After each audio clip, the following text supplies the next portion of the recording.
Google-ის და OpenAI-ის მიერ შექმნილმა ხელოვნურმა ინტელექტებმა AI მოდელებმა მოახერხეს მათემატიკის საერთაშორისო ოლიმპიადაში ოქროს მედლების მოპოვება. აქ ალბათ მოულოდნელი და უცნაური არაფერი არ არის, რადგანაც ჩვენ ძალიან კარგად ვიცით, რომ ხელოვნურ ინტელექტს ადამიანზე უკეთესად შეუძლია ამოცანების ამოხსნა, რთული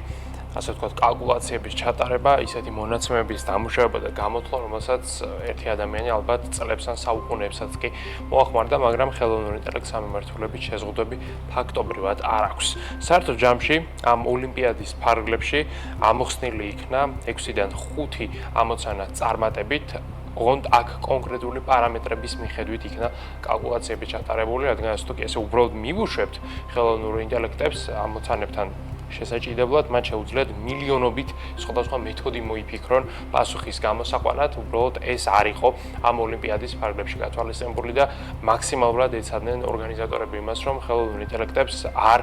დაეწყოთ თავიანთი მთავარი უპირატესობის გამოყენება, რაც არის რეალურად ყველანაირი მეთოდის გატესტვა ერთდროულად ყველანაირ სიტუაციაში. ამ მეთოდით, რა თქმა უნდა, AI-ს ლამის ყველაფრის გაკეთება შეუძლია, მაგრამ თუ კი მას მეთოდებს შეუზღუდავთ, მაშინ ის უფრო მეტად ადამიანურად იწყებს აზროვნებას, მაგრამ ამ შეზღუდვის მიუხედავად შედეგი დაიდო ოქროს მედლის ტოლფასი. როგორც ჩანს, Google-მაც და OpenAI-მაც ფაქტობრივად იდენტური შედეგები აჩვენებს, რაც იმაზე მიუთითებს, რომ რეალურად ეს პროდუქტები ერთმანეთს ძალიან გვანან და საერთოდაც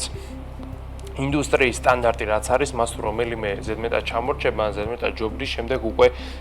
კონკურენტუნარიანობაზე ლაპარაკს. აზრი არ აქვს, მაგრამ ეს პროდუქტები ამჟამად არიან კონკურენტუნარიანები და სავარაუდოდ მომავალშიც ასეთ არჩებიან, რადგანაც სხვაგვარად უბრალოდ ვერ გამოვა ამ კომპანიების მიღმა მდგომი ინვესტორების ინტერესებიდან გამომდინარე. აქვე ისიც უნდა ვთქვათ, რომ კონკურსში ადამიანების მონაწილეობდნენ, მათაც მოახერხეს ოქროს მედლების მოპოვება, კერძოდ 67 ადამიანი დაჯილდოვდა, რომლებიც არიან რეალურად პლანეტის საუკეთესო მათემატიკოსები, რადგანაც საერთაშორისო ოლიმპიადაში გამარჯვების მოპოვება სხვაგვარად არის უბრალოდ შეუძლებელი, მაგრამ თავად ამ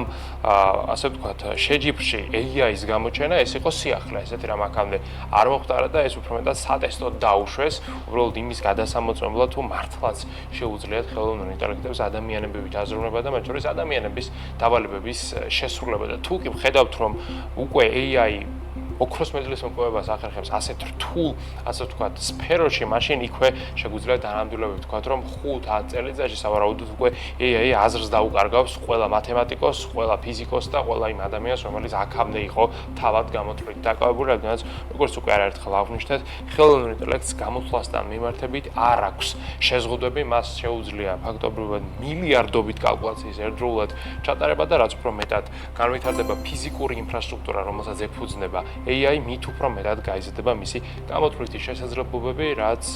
საბოლოო ჯამში გამოიწვევს AI-ის ინტეგრაციას ყოველდღიური ცხოვრების აბსოლუტურად ყველა ასპექტში.